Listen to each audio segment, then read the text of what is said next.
अमृत classes से मैं अतुल आप सबका स्वागत कर रहा हूं। एनटीपीसी और ग्रुप डी के लिए मैथ्स की रैंकर बैच। मैथ्स के लिए रैंकर बैच।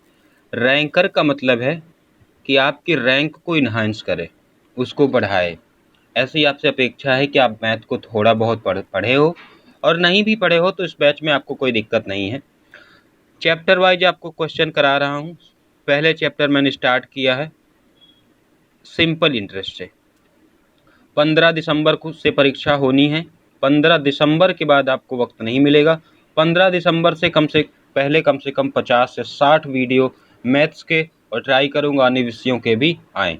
मैथ्स की तो श्योर है 50 से 60 वीडियो आएंगी। और जहां तक मुझे लगता है कि आपको बहुत पढ़ने की ज़रूरत नहीं है CBT 1 के लिए। CBT 1 के लिए आपको सिर्फ प्रैक्टिस की ज़रूरत है, और जो इन दिनों में आप पूरी तरह से कर लेंगे। पीछे के वीडियो में हमने बेसिक्स पढ़ रखे थे। बेसिक्स के बाद 8-10 सवाल भी किए जो प्रैक्टिस हमने की। आज उसके आगे हम पढ़ते हैं। सवाल है, हर एक सवाल में नया कॉन्सेप्ट आएगा, उसको मैं वहीं पे सिखाता और बताता चलूँगा, क्योंकि ये प्रैक्टिस और कम एक्सपेक्टेड क्वेश्चन है कि किस तरह के सवाल परीक्षा में पूछे जा सकते हैं। प्लीज़ इसको शेयर कीजिए, और चैनल पर आप नए हैं तो सब्सक्राइब कीजिए, ताकि हमारा परिवार थोड़ा सा बड़ा हो।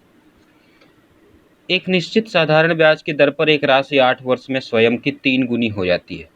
जैसे कि अगर कोई राशि 1 थी तो वो 8 वर्षों में, कितने वर्षों में? 8 वर्षों में स्वयं की 3 गुनी हो गई। स्वयं की 3 गुनी हो गई। इसको ऐसे समझो कि पहले अगर 100 रुपये थी तो 8 सालों में 300 रुपये हो गई। कितने सालों में? 8 सालों में। लेकिन यहाँ समझने वाली जो बात है वो कि इस 300 रुपये में 100 रुपये तो उसके वही हैं जो उसके मूलधन थे। बाकी 200 रुपये वो हैं जो उसको ब्याज के रूप में मिले हैं। यानी कि 8 सालों में 200 रुपये उसको ब्याज के रूप में मिले हैं। यानी कि प्रति वर्ष उसको 100 रुपये, प्रति 4 वर्ष पर उसको 100 रुपये ब्याज मिलता नहीं। पहले 4 वर्ष पे 100 मिला, अगले 4 वर्ष पे 100 मिला, कुल मिला के 200 ब्याज मिल गया, 100 रुपये मूलधन था, और दोनों मिला के कितने हो गए? 300। यानी कि पहले 100 था, अभी 300 हो गया, तो कितना गुना हो गया? 3 गुना हो गया। अभी कॉन्सेप्ट क्या है कि 1 यूनिट से 3 यूनिट हुआ, यानी कि यूनिट्स में कितने की वृद्धि हुई? 2 की। 8 सालों में अगर 2 की वृद्धि होती है, 8 वर्ष में 2 यूनिट की वृद्धि होती है। ठीक है, तो 4 वर्ष में कितने की होगी? कहेंगे इसका आधा तो इसका भी आधा, 1 यूनिट की वृद्धि होगी। अब सवाल पूछ क्या रहा है कि समान ब्याज दर, हमें ब्याज दर फाइंड नहीं करनी है, हमें कह रहा है कि उसी ही ब्याज दर पर इस राशि का 5 गुना होने में कितना समय लगेगा। यानी कि 1 से 5 होने में कितना समय लगेगा, 100 से 500 होने में कितना समय लगेगा। तो देखिए 5 गुना का मतलब है कि 4 यूनिट बढ़ जाए। कितनी? 4। जैसे कि अगर 100 रुपये हैं तो वो कह रहा है कि 5 गुना यानी कि 500 रुपये हो जाए। तो 500 रुपये होने के लिए 100 रुपये तो उसके पास शुरुआत में ही है। उसको ज़रूरत कितने की है? उसको ज़रूरत है 400 रुपये की, 4 यूनिट की। ये रुपयों में चल रहा है और ये यूनिट में चल रहा है। जिस तरीके से आपको समझ आए दोनों ही तरीके से समझ सकते हो कि 100 रुपये से वो चाहता है कि 500 हो जाए, उसके लिए ज़रूरत है 400 रुपये की। आपको पता है कि यहाँ पे प्रति वर्ष, प्रति 4 वर्ष में 100 रुपये बढ़ रहे थे, तो 400 रुपये बढ़ने में 4 चौका 16 वर्ष। और इसको यहाँ से अगर समझोगे तो 1 यूनिट बढ़ने में 4 वर्ष, तो 4 यूनिट बढ़ने में आप बोलेंगे 16 वर्ष। कितने वर्ष? 16। यानी कि 16 वर्षों में स्वयं की 5 गुनी हो जाएगी। 5 गुना का मतलब यहाँ ब्याज 500 नहीं है, 5 यूनिट नहीं है। 1 यूनिट तो पहले से ही था, शुरुआत में ही था। 5 गुना का मतलब है कि 4 गुना उसका ब्याज हो, 4 गुना उसका ब्याज मिले, 4 गुना ये और 1 ये स्वयं मूलधन मिलके, दोनों मिलके 5 गुना हो जाएं। तो इसका आंसर क्या होगा? 16 वर्षों में ये स्वयं की 5 गुनी हो जाएगी। ठीक है, अब आपको परीक्षा में इतना समय नहीं लगाना है, बहुत जल्दी से इस चीज़ को सॉल्व कर लेना है। ये मैं सिर्फ समझा रहा हूँ और आपको बता रहा हूँ। जैसे परीक्षा में आ ही गया तो आप क्या करेंगे? ठीक है, कुछ नहीं करेंगे, आप देखेंगे कि 1 से 3 होने में 8 साल, यानी कि 2 यूनिट बढ़ने में 4 साल, तो तो 1 यूनिट बढ़ने में 2 यूनिट बढ़ने में 8 साल, तो 1 यूनिट बढ़ने में 4 साल। हमें 4 यूनिट बढ़ाने हैं तो 4 यूनिट बढ़ाने में 16 साल, और यही आंसर होगा। दूसरा देखो, 12% की दर से साधारण ब्याज प्रत्येक 6 महीने के अंत में मूलधन में जोड़ी जाती है, ठीक है। 12% अगर वार्षिक है तो आपको बता दूं कि 6% प्रति छमाही होगा, 6% प्रति छमाही। वार्षिक का मतलब होता है कि 12% यानी कि 12 महीनों में, 12 महीनों में। तो 6 महीनों में कितना होगा, आप कहेंगे 6%। अब यहाँ पे ध्यान से बात को समझो, लगाने के इसको बहुत तरीके हैं, लेकिन मैं एकदम स्मार्ट अप्रोच आपको बताऊंगा। ये इस तरह है कि 100 रुपये ब्याज पे देता है, कहता है कि छमाही इसको जोड़ो, यानी कि 6%। एक साल, एक वर्ष में 2 छमाही होंगे, 6 महीने एक और एक 6 महीने, तो एक साल में कितने छमाही होंगे, 2। यानी कि ये ब्याज दर 2 बार जुड़ेगी। 100 से एक बार इस पे जुड़ेगी, 106 होगा, इस पर भी एक बार और जुड़ेगी। ये थोड़ा सा कॉन्सेप्ट हो जाता है एसआई का, लेकिन इसको सवाल ब्याज दर में तो साधारण ब्याज पे दे रखा है, तो साधारण ब्याज पर ही लगाएंगे। तो अगर इस तरह का सवाल हो, जैसे कि एक बार 6% जोड़ना है, दूसरी बार भी 6% ही जोड़ना है उसी राशि में, तो आपको कुछ नहीं, सिंपल करना है, 6 + 6 + 6 × 6 / 100। 6 6 12, 12 + 6 = 36/100। 36/100 को हम लिख सकते हैं 12 + 0.36, यानी कि 12.36% उसकी जो प्रभावी वार्षिक दर होगी। आपने अगर इसको प्रतिशत को थोड़ा बहुत पढ़ रखा तो आपको ये हल्का सा मालूम होगा कि प्रभावी जो होता है, जैसे 6% और 6% 2 भागों में इसकी विभक्त करेगा। टोटल 12% था, लेकिन क्या है कि 6% छमाही जोड़ा जाएगा। एक साल में 2 छमाही होंगे, पहले 6 महीने और बाद के 6 महीने। तो पहले 6 महीने में 6% जोड़ेगा, बाद के 6 महीने में 6% जोड़ेगा। तो प्रभावी दर निकालने के लिए इस तरह का कॉन्सेप्ट लगाया जाता है, 6 + 6 + 6 × 6 / 100। 13,500 रुपये हमें इसमें पता करना है, एसआई साधारण ब्याज ही पता करना है, ठीक है। तो कितना पैसा है जी, 13,500 रुपये। 12.5% की रेट है, और 2 वर्षों के लिए इसको जमा किया जाता है। हमें सिंपल सी यही कैलकुलेशन करनी है। 0 से 0 कैंसिल आउट हो जाएंगे, 135 + 12 दूना 24, नहीं प्लस नहीं, ये तो इंटू में है, 12 दूना 24 और 24 एक 25। ये एसआई फाइंड आउट कर रहे हैं हम, वो अमाउंट नहीं है ये, ठीक है। एसआई कितनी हो जा रही है, एसआई का फॉर्मूला ना P × R × T/100। 25 पंचे 125, रिमाइंडर 12, 25 75, 12 87, 8 25 का 25, 8 33। हमें 2 सालों में इस दर पर 3375 रुपये ब्याज देने होंगे। 13,500 रुपये मूलधन थे, 3375 रुपये ब्याज देने होंगे। 5 7 5 3 8 3 3 6 और 1 16,875 रुपये कुल अंत में हमें देना होगा। सिंपल सा सवाल था, और ये मुझे लगता है कि एनटीपीसी के किसी परीक्षा में 2016 में ही, ये एनटीपीसी के 2016 में ही आया हुआ है। तो आप देखेंगे प्रश्नों का स्तर ठीक ठाक है, मतलब इस बार थोड़ा सा लेवल अप होगा, क्योंकि 4 सालों में कुछ ना कुछ तो बदलाव आएगा ही। अगला सवाल देखो, अगला सवाल है, देखो ये किस्त के सवाल है। किसके सवाल हैं, किस्त के। किस्त में एक तो फॉर्मूला लगता है, साधारण ब्याज के किस्त में एक फॉर्मूला लगता है, और एक बेसिक स्मार्ट अप्रोच है। स्मार्ट अप्रोच मैं आपको अभी बताने वाला हूँ। 5% साधारण ब्याज पे 6,450 रुपये हैं। इसे 4 समान वार्षिक किस्तों में चुकाया जाता है। प्रत्येक किस्त आपको बतानी है, जैसे हम कोई सामान किस्त पे लेते हैं। तो मैं आपको बता दूं, अगर मैं मान लूं कि माना प्रत्येक किस्त 100 रुपये की है। कितने की है, 100 रुपये की। तो पहली किस्त जो होगी वो कितनी देनी होगी, 100। फिर दूसरे पे 5% ब्याज लगेगा, 105। फिर 5% और जोड़ेगा तो 110, फिर 5 और जोड़ेगा तो 115, और 4 ही किस्तों में तो चुकाना था। ये स्मार्ट अप्रोच है, मैं बता रहा हूँ, ये स्मार्ट अप्रोच है, ये कोई फॉर्मूला नहीं है। फॉर्मूला भी होता है जिससे आप सवाल को लगा सकते हैं, लेकिन इससे जल्दी नहीं लगा सकते। जल्दी इसलिए क्योंकि समय आपको परीक्षा में कम मिलेगा।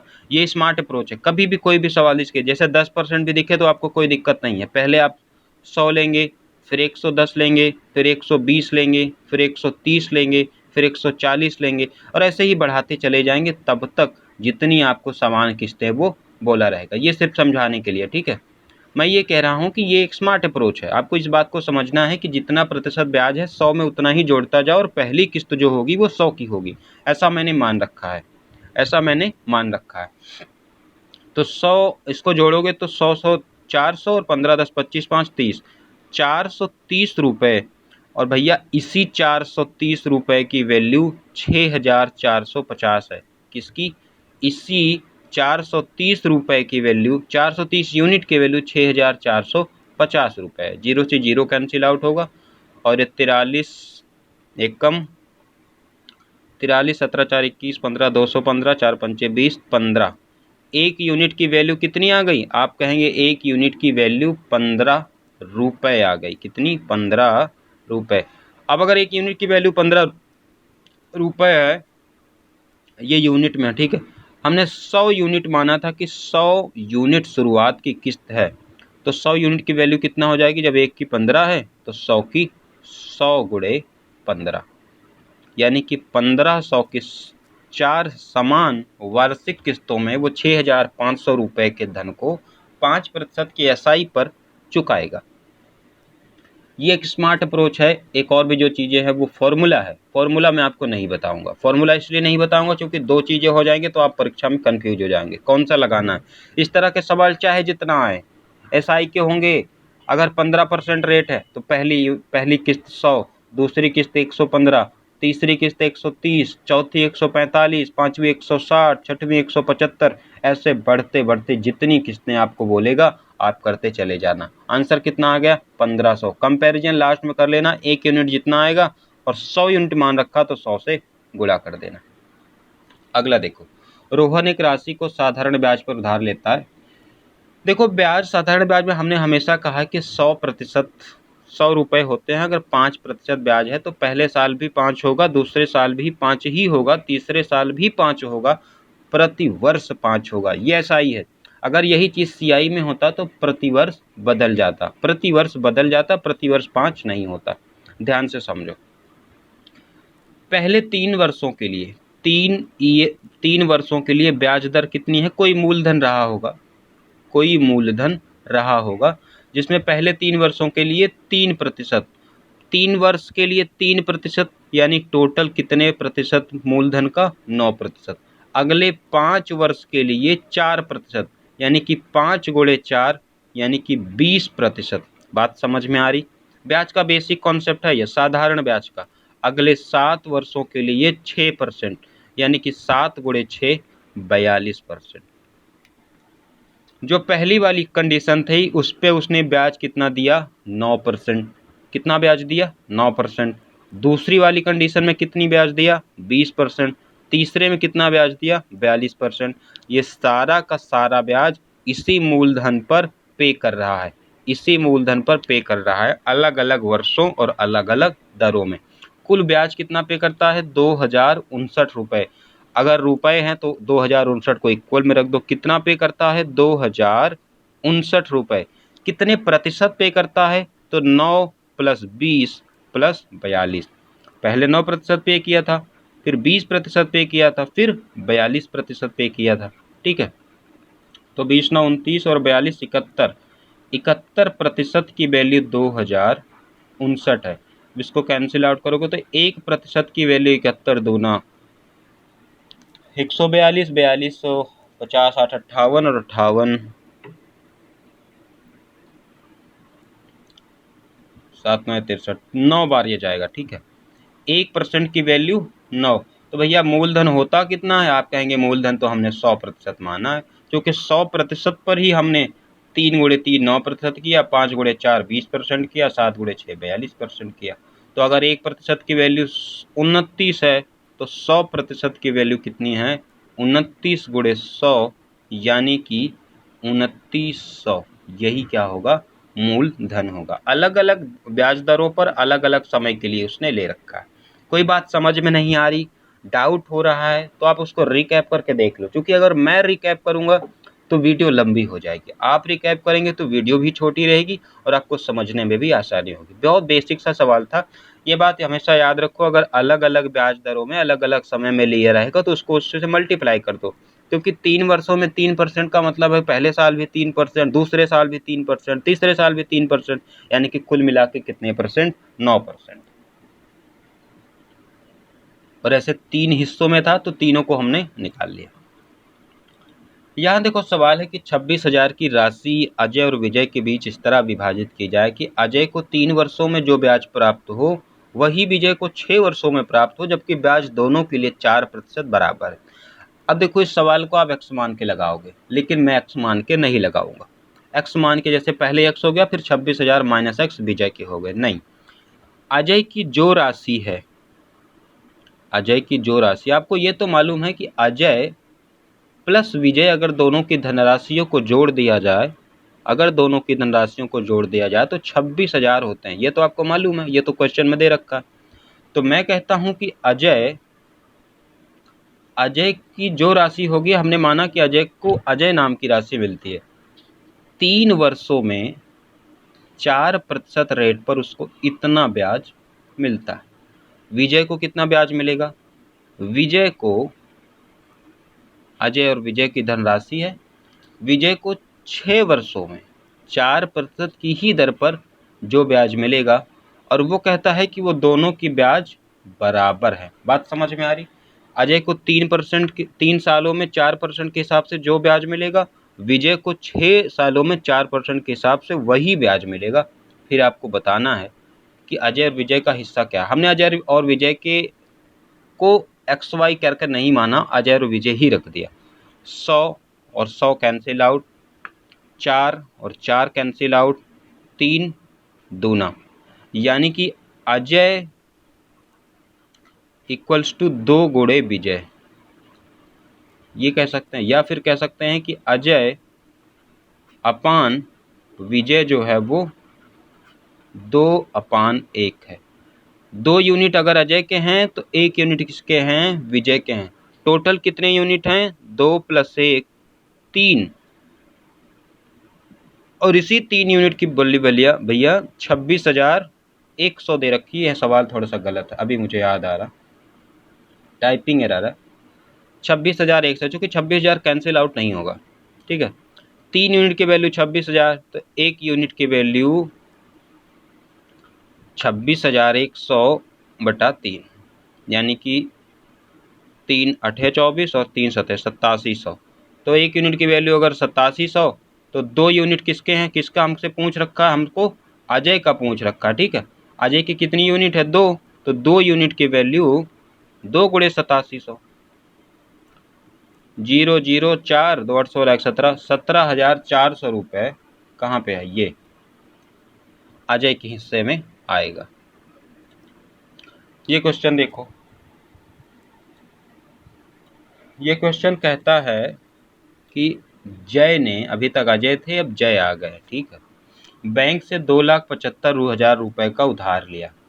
उसने 8% की वार्षिक दर से ब्याज का भुगतान किया और 3 वर्षों में पूरा भुगतान कर दिया। भुगतान करते समय उसने अपना पुराना स्कूटर तथा 3,35,000 रुपये बैंक को अदा किए। स्कूटर का कुल मूल्य आपको बताना है। इसका मतलब ये जो 3,35,000 रुपये उसने अदा किए हैं, ये जितने पैसे होने थे उससे कम है, इसीलिए तो उसने अपना पुराना स्कूटर भी दिया, वरना पुराना स्कूटर क्यों देता, ये पैसे उससे कम है। देखो उसको देना कितना है, हमें SI फाइंड आउट करना पहले, ठीक है। 2,75,000 रुपये उसने लिए थे, 8% की रेट थी, 3 सालों में देना था, तो SI कितनी हो जाएगी, यही हो जाएगी 0 0 275 गुणे 2,750 गुणे 24। आप इसको देखेंगे, मल्टीप्लाई करेंगे, ये 0, 24 × 5 = 120, 12, 24 × 7 = 168, 12, 80, 18, 24 × 2 = 48 और 18 66,000 रुपये उसको ब्याज के रूप में देने होंगे। तो उसने 2,75,000 तो लिए ही थे, ठीक है, 66,000 उसको देने भी हैं, तो उसको कुल कितने देने हैं? 0 0 0 6 5 11 7 6 13 14 3 1 4 3,41,000 रुपये आपको उनको देना था। उसने दिया कितना? उसने केवल दिया 3,35,000। 3,35,000 रुपये दिया और एक स्कूटर दिया। उसके पास पैसे नहीं थे तो उसने अपना स्कूटर भी दे दिया। और ये जो ब्याज पर पैसे दिया था थोड़ा बदमाश था। 11 में 5 गए 6, इधर 0 0। स्कूटर की कीमत कितनी थी? आप कहोगे 6,000 रुपये स्कूटर की कीमत थी। बात समझ में आई? मैं चीज़ों को थोड़ा फास्ट पढ़ा रहा हूँ क्योंकि ये प्रैक्टिस सेशन है। प्रैक्टिस सेशन में आपको प्रैक्टिस करनी है, साथ के साथ कॉन्सेप्ट भी सीखना है। वीडियो मैं अगर रिकैप कर दूंगा तो अब बहुत लंबी हो जाएगी, फिर आप बोर हो जाएंगे। जिनको एक बार में समझ आ गया है वो बोर हो जाएंगे। तो मैं चाहता हूं कि आप ही इसको आपको नहीं समझ आ रहा तो आप इसको रिपीट कर लो, रिवाइज कर लो, ठीक है। फिर से बता दूं, ये रैंकर बैच है। कौन सा बैच है? रैंकर। रैंकर का मतलब कि आपके रैंक को इनहेंस करे, जिसमें ये आज ये दूसरा वीडियो है। पहला एसआई का, दूसरा भी एसआई का। और मैं समझता हूँ कि एसआई के जितने सवाल हो सकते थे उसमें से मैक्सिमम को हमने कवर कर लिया। अब एसआई के जो सवाल बचेंगे उसको हम कंपाउंड इंटरेस्ट में, चक्रवृद्धि ब्याज में, कंपाउंड इंटरेस्ट में उसको हम कवर करेंगे। क्योंकि एसआई का टॉपिक बहुत छोटा टॉपिक है। एसआई जब सीआई के साथ मिलता है तब इसकी ये थोड़ा सा बड़ा हो जाता है, आइदर बड़ा नहीं होता। अमृत क्लासेस को आप शेयर करिए। अब आप नए हैं तो सब्सक्राइब कीजिए, क्योंकि रेगुलर वीडियो और क्वालिटी वीडियो आपको मिलने वाली है।